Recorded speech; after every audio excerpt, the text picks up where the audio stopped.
introducimos en esto de la gracia, yo creo que somos más impactados por lo que significa la gracia, por lo que es realmente el significado de la gracia.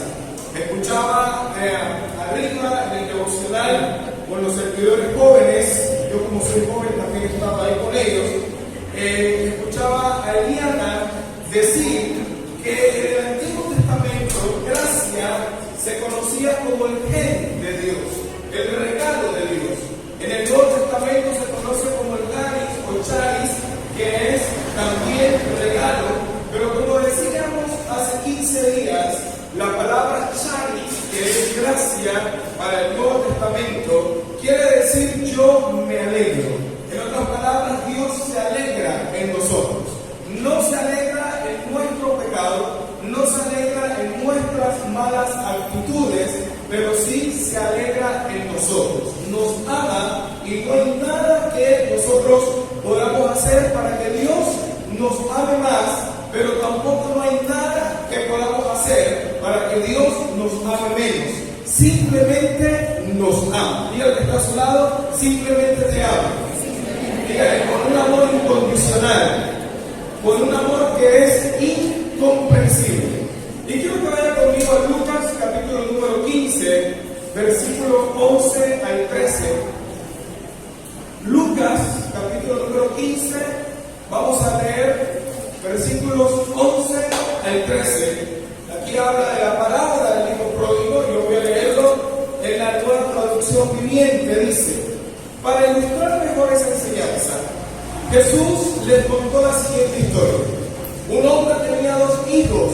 El hijo menor le dijo al padre: quiero una parte de mi herencia ahora. Y mira cómo esta versión lo pone o lo parafrasea. Dice: quiero la parte de mi herencia ahora, antes de que mueras. Entonces el padre accedió a dividir sus bienes entre sus 2 hijos. Pocos días después, el hijo menor empacó sus pertenencias y se mudó a una tierra distante, donde derrochó todo su dinero en una vida desenfrenada.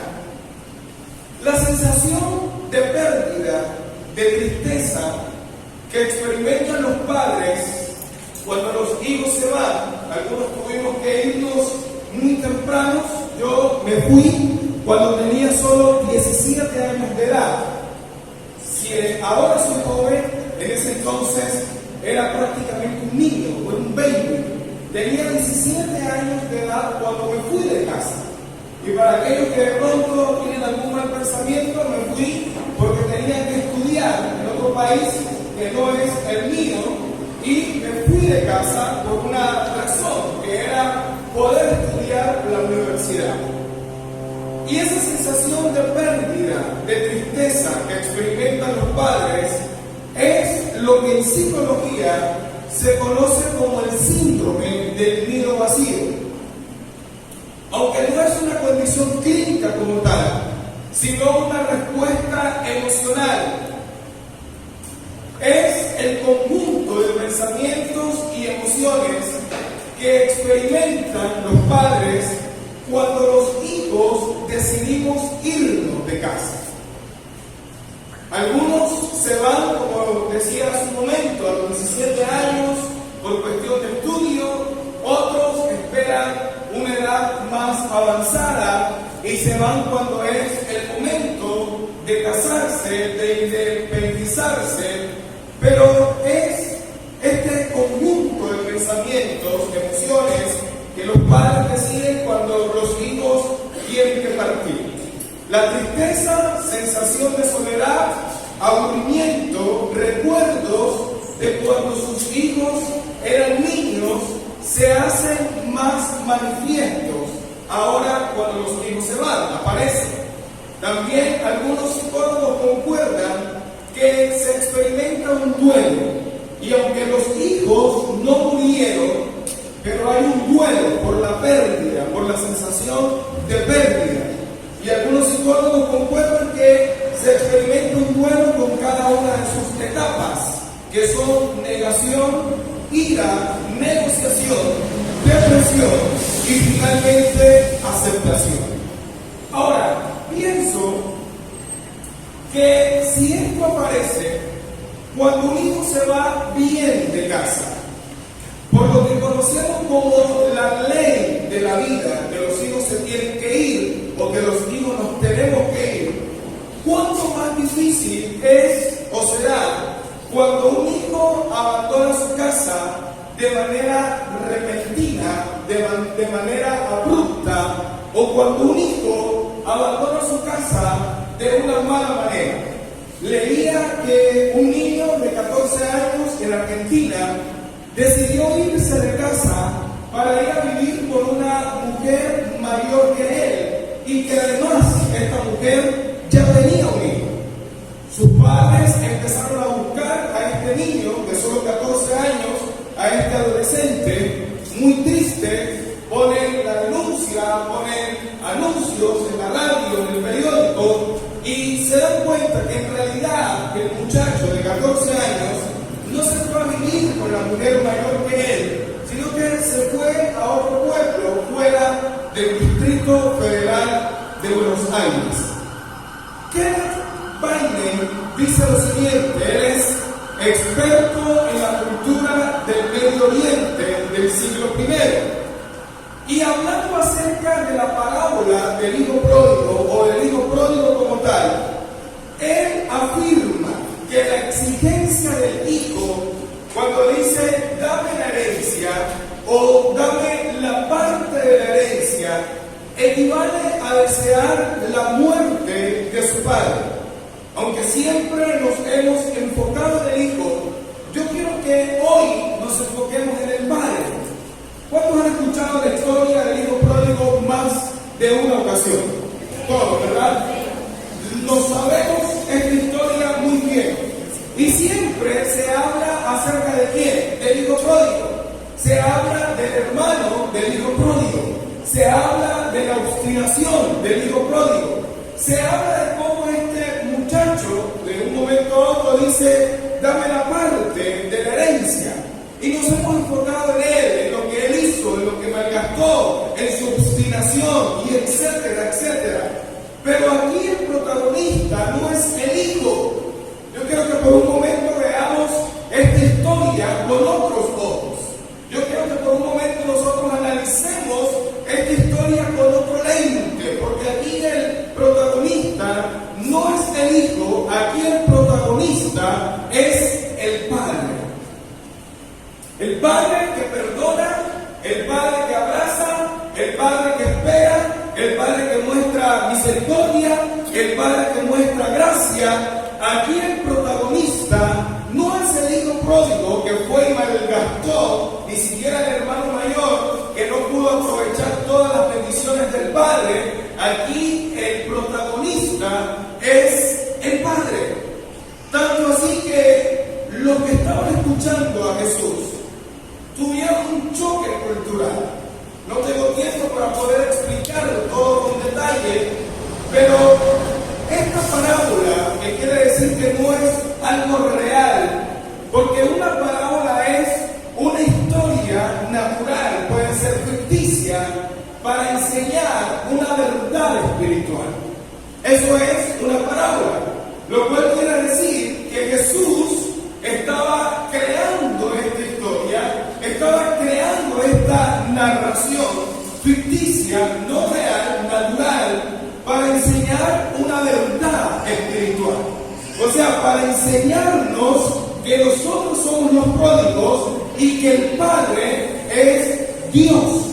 Entonces, cuando Jesús cuenta esta historia, hay un choque cultural y ellos no esperaban ni que el padre corra cuando lo ve venir a lo lejos, ni que le entreguen tampoco la parte de la herencia, porque no lo merecía. Ellos que estaban escuchando a Jesús nunca imaginaron que la historia que estaba narrando Jesús, que estaba creando, ellos no esperaban que Jesús diga en algún momento, y el padre corrió cuando vio a su hijo a lo lejos. La gracia, amados hermanos, no puede ser vista a través del lente Porque la gracia es incomprensible. Alguien dijo en alguna ocasión que la gracia es escandalosa. La gracia no se puede comprender. La gracia no se puede ver a través del lente de la religión. Porque la religión, al igual que nuestros pensamientos, nos dice que las cosas se otorgan por merecimiento. Aquí no sucede, pero en otras iglesias que yo conozco sucede mucho, y es: te perdono porque hiciste méritos para que te perdone. ¿Sí o no? ¿Cuántas veces decimos eso? Bueno, lo voy a perdonar o la voy a perdonar porque la verdad es que ha hecho méritos para que la perdone. Entonces nuestra gracia no puede verse o no puede estar al par de la gracia de Dios. Te perdono porque has hecho méritos, te ganaste el perdón, o porque hiciste esto de acá, entonces también te voy a conceder lo de acá. La gracia es la expresión del amor compasivo de Dios. Por eso la Biblia dice en Romanos capítulo 5, versículo 8, en la Nueva Traducción Viviente, dice: pero Dios mostró el gran amor que nos tiene al enviar a Cristo a morir por nosotros cuando todavía éramos pecadores. Cuando Dios envió a su Hijo a morir por nosotros, ¿qué dice? Cuando todavía éramos pecadores. Entonces, el padre de esta historia, de la historia del Hijo pródigo, es una figura o una representación de Dios. Y nos revela la gracia, por lo menos en tres aspectos que quiero compartir con ustedes. Nos revela la gracia. Número uno, la gracia de Dios es como el Padre, es Dios como Padre, corriendo a buscarnos. Eso es la gracia de Dios. Quiero que por favor vean el versículo 20 de esta historia. Lucas capítulo 15, versículo 20 dice: entonces el padre regresó a la casa de su padre, y cuando todavía estaba lejos, su padre lo vio llegar, lleno de amor y de compasión. Corrió hacia su hijo, lo abrazó y, ¿qué dice? Lo besó. Lo abrazó y lo besó. Y yo quiero que nosotros analicemos lo siguiente, y es que en esa época los hombres distinguidos no corrían. Esto lo leí hace 15 días. Los hombres distinguidos tenían una forma de caminar. Los hombres distinguidos tenían una forma de conducirse. Ellos solamente daban órdenes. Ellos decían las cosas a sus criados, a sus siervos, que estaban ahí para hacer toda la tarea, pero ellos no corrían. Ellos caminaban con elegancia, ellos guardaban la postura, ellos se conducían de alguna manera, pero aquí vemos a este padre corriendo. Y probablemente este padre tuvo que alzar su túnica para correr a ver al hijo. Por eso yo digo que la gracia es Dios como Padre corriendo a buscarnos. Él tuvo que alzar su túnica, tuvo que olvidarse de la postura, tuvo que olvidarse de que los hombres distinguidos no corrían, tuvo que olvidarse de que los hombres distinguidos solamente estaban para dar órdenes. Y cuando él ve al muchacho que viene a lo lejos, porque además de eso, esto nos demuestra que él como padre estuvo esperando a su hijo. Además nos demuestra que él como padre todos los días estaba a la ventana esperando que su hijo venga a casa. Por eso es que la gracia de Dios no puede ser comprensible por el lente de la religión, porque la gracia de Dios sobrepasa cualquier cosa. Si usted lo cree, dígame amén y amén. Aleluya. Por eso es que alguien dice que la gracia gracia es escandalosa. Por eso es que la gracia no puede ser comprendida. Por eso es que la gracia no puede ser vista desde la religión. La religión habla de merecimientos, de méritos.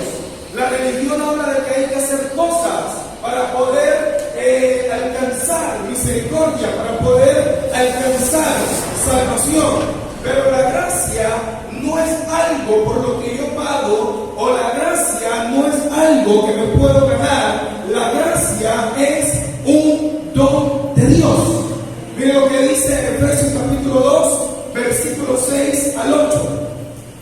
Dice: pues nos levantó de los muertos junto con Cristo y nos sentó con Él en los lugares celestiales, porque estamos unidos a Cristo Jesús, de modo que en los tiempos futuros Dios puede ponernos como ejemplos de la increíble riqueza de la gracia y la bondad que nos tuvo, como se ve en todo lo que ha hecho por nosotros, que estamos unidos a Cristo Jesús.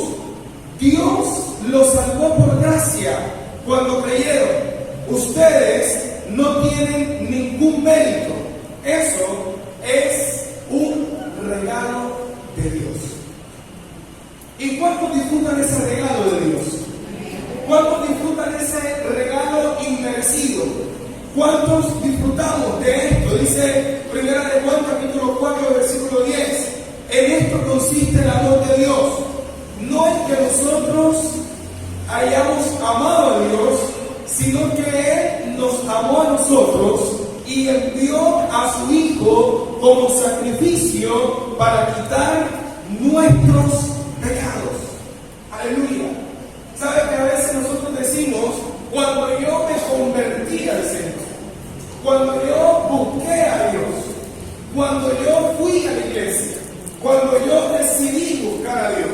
Pero ¿sabes qué? No es que usted o yo lo hayamos buscado a Él primero. No es que nosotros lo hayamos amado a Él, sino que Él nos amó a nosotros.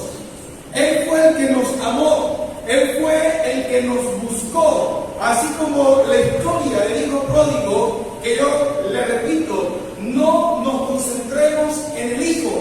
El protagonista no es el muchacho que se fue, ni siquiera el que se quedó en casa, no disfrutando de las bendiciones que tenía con el Padre. Aquí el protagonista es el Padre, que otorga misericordia, que otorga perdón, que otorga gracia y salvación para todos nosotros. Usted disfruta de esa gracia, dígame amén y denle un aplauso.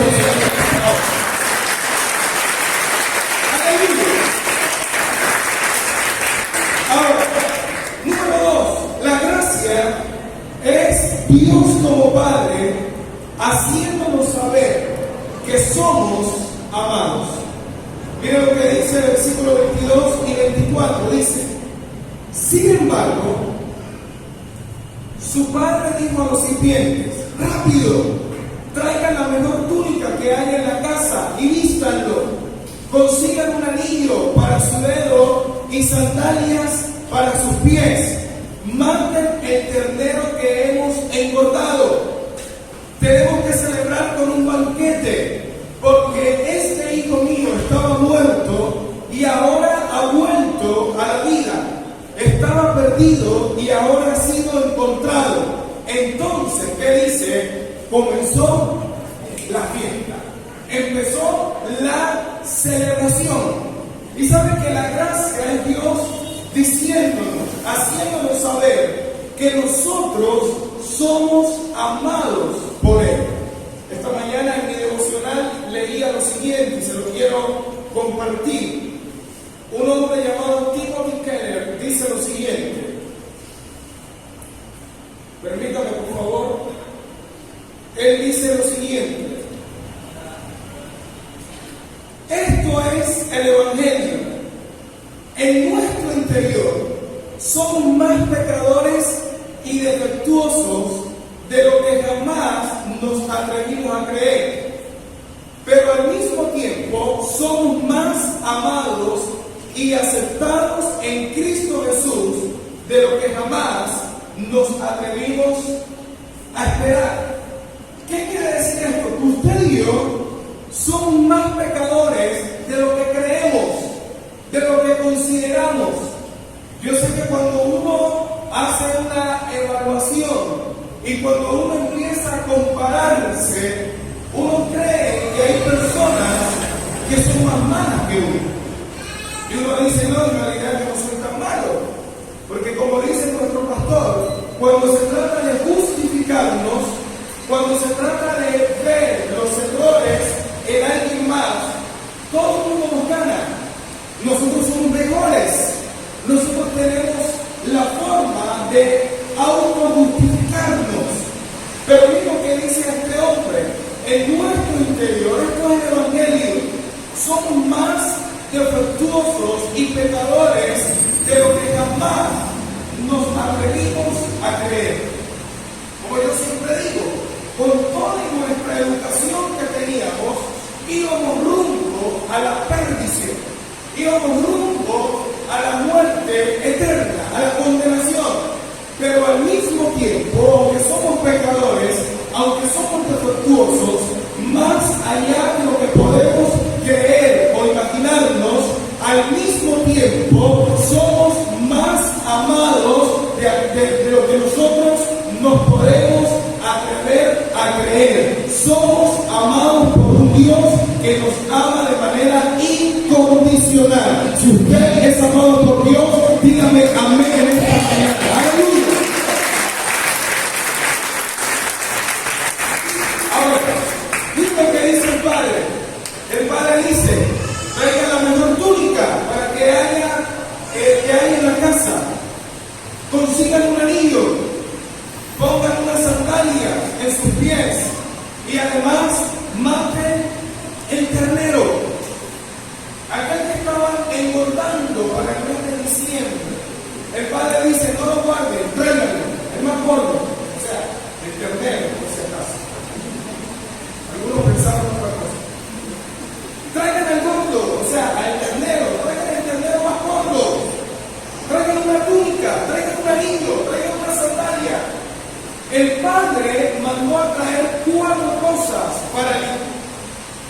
Pero yo quiero decirle algo, y es que ninguna de esas 4 cosas que el Padre ordena traer era una necesidad en ese momento. Y usted me va a decir, pero ¿cómo no va a ser una necesidad si el muchacho venía con una ropa sucia?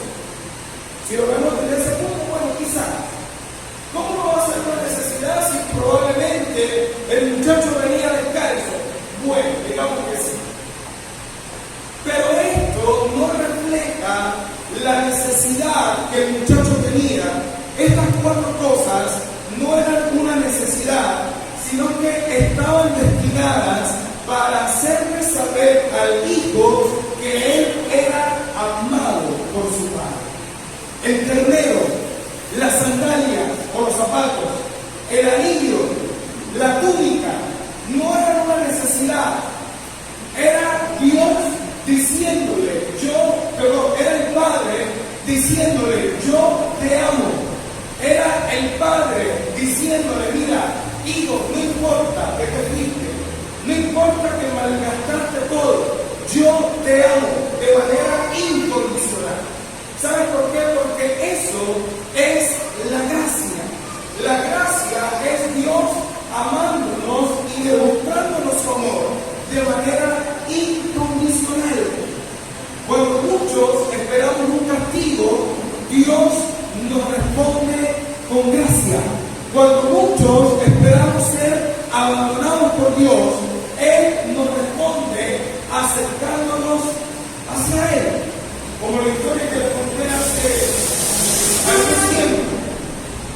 Una vez que atropellé a una niña, bueno, yo no la atropellé, ella se golpeó contra mi bicicleta.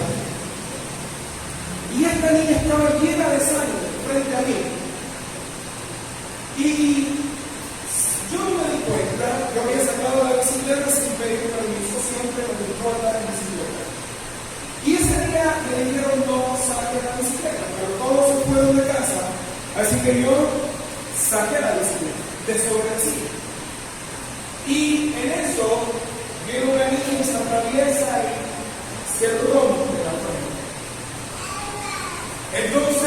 yo hice lo que todo niño haría, me fui a la casa callado, guardé la bicicleta y esperé a mis padres en casa. No ha pasado nada.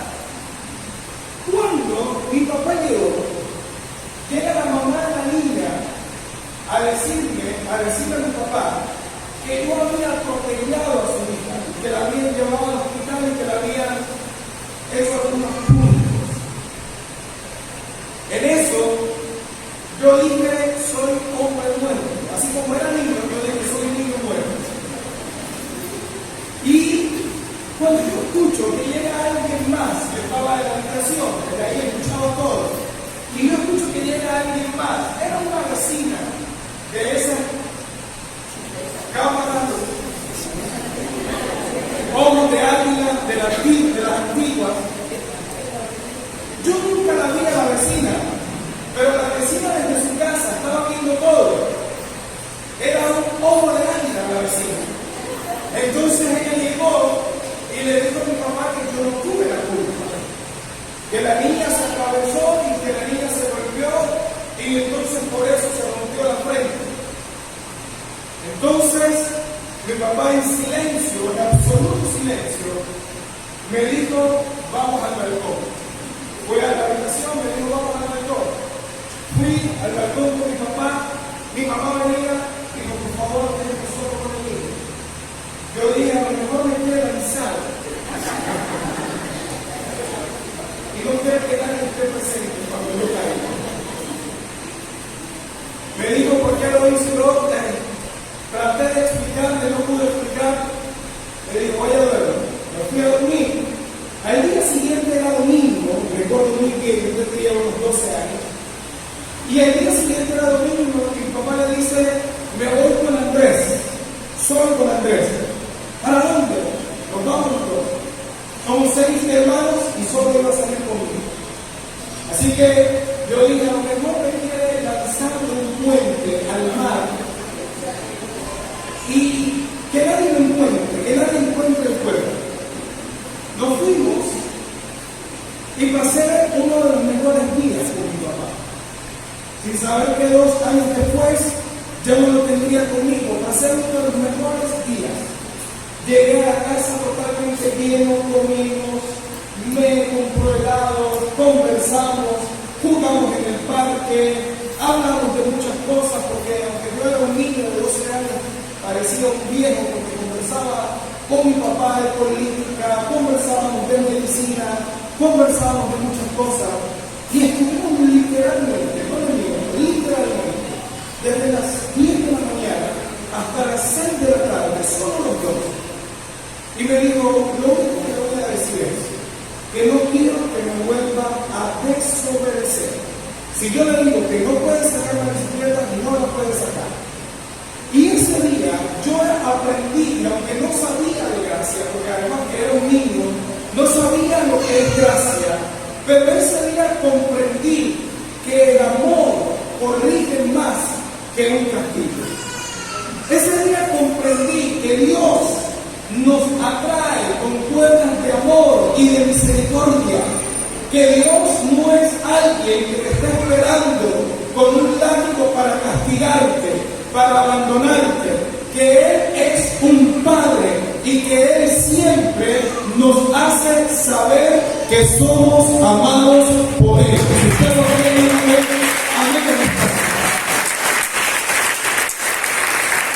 Aleluya.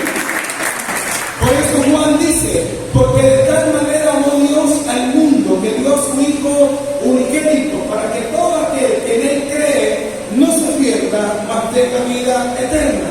Y por último, la forma en que Dios manifiesta su gracia y la forma en la que nosotros manifestamos la gracia son totalmente contrarias. No podemos comparar nuestra forma de dar gracia con la forma en que Dios manifiesta su gracia. Miren lo que dice el versículo 25 al 32, quiero que por favor presten mucha atención. Dice, mientras tanto, el hijo mayor estaba trabajando en el campo. Cuando regresó oyó el sonido de música y baile en la casa y preguntó a uno de los sirvientes qué pasaba. Tu hermano ha vuelto, le dijo, y tu padre mató el ternero engordado. Celebramos porque llegó a salvo. El hermano mayor se enojó y no quiso entrar. Su padre salió y le suplicó que entrara, pero él respondió: todos estos años he trabajado para ti como un burro y nunca me negué a hacer nada de lo que me pediste. Y en todo este tiempo no me diste ni un cabrito para festejar con mis amigos. Sin embargo, cuando este hijo tuyo regresa después de haber derrochado tu dinero en prostitutas, matas el ternero engordado para celebrar. Su padre le dijo: mira, querido hijo, tú siempre has estado a mi lado y todo lo que tengo es tuyo. Teníamos que celebrar este día feliz, pues tu hermano estaba muerto y ha vuelto a la vida. Estaba perdido y ahora ha sido encontrado. Ha sido hallado. Miren, nuestra forma de manifestar gracia tiene que ver con merecimiento, con méritos. Usted va y compra un artículo y la tienda le da 3 meses de gracia, ¿sí o no? Y a algunos nos gusta comprar cuando nos dan meses de gracia. En diciembre, esto es popular. Compre ahora y pague en marzo. Y uno trata. Yo digo, si las tarjetas hablaran, usted sangra la tarjeta. Vamos después. Compre ahora y le damos 3 meses de gracia. La tienda le da meses de gracia, pero porque usted adquirió un artículo, por la adquisición que usted hizo, le dan 3 meses de gracia, le dan gracia. Nosotros perdonamos porque alguien hizo méritos para que recibiera nuestro perdón. Decimos: voy a perdonarlo porque he visto que cambió, he visto que ha hecho méritos para que yo lo perdone. Pero Dios no está buscando méritos en nosotros. Cuando el hijo pródigo recapacitó y él pensó: voy a decirle a mi padre, no merezco ser llamado tu hijo, está creyendo que el padre lo iba a perdonar por una cuestión de méritos. No merezco ser llamado tu hijo. Esa es la forma como nosotros vemos la gracia. El hermano mayor, en cambio, dice: yo te he servido todos estos años. Está hablando de qué? De ganarse el favor. Pero la gracia de Dios, o la gracia más bien, es Dios diciéndonos que no se trata de ganarse algo. No se trata de que yo tengo que ganármelo. Yo no pude hacer nada para ganármelo, pero Dios hizo todo para entregármelo. Yo no puedo ganarme la salvación. Yo no puedo hacer cosas para ganarme la salvación. Ni siquiera el predicar, ni siquiera el ser un líder, ni siquiera el ser un pastor, ni siquiera venir en la mañana. Eso no puede equiparar, eso no puede pagar lo que yo recibo de parte de Dios. Usted puede servir a Dios, usted puede dar su cuerpo para ser quemado, como decía el apóstol Pablo. Pero él dice: si yo no tengo amor, de nada sirve. Vengo a ser como un címbalo que retiñe. Vengo a ser alguien que solamente hace bulla. Entonces, la gracia es Dios diciéndonos: esto no es por merecimiento, esto no es porque te esforzaste más, esto no es porque hiciste méritos, esto se trata del favor, del regalo inmerecido que hemos recibido de parte de Dios. Por gracia somos salvos, y esto no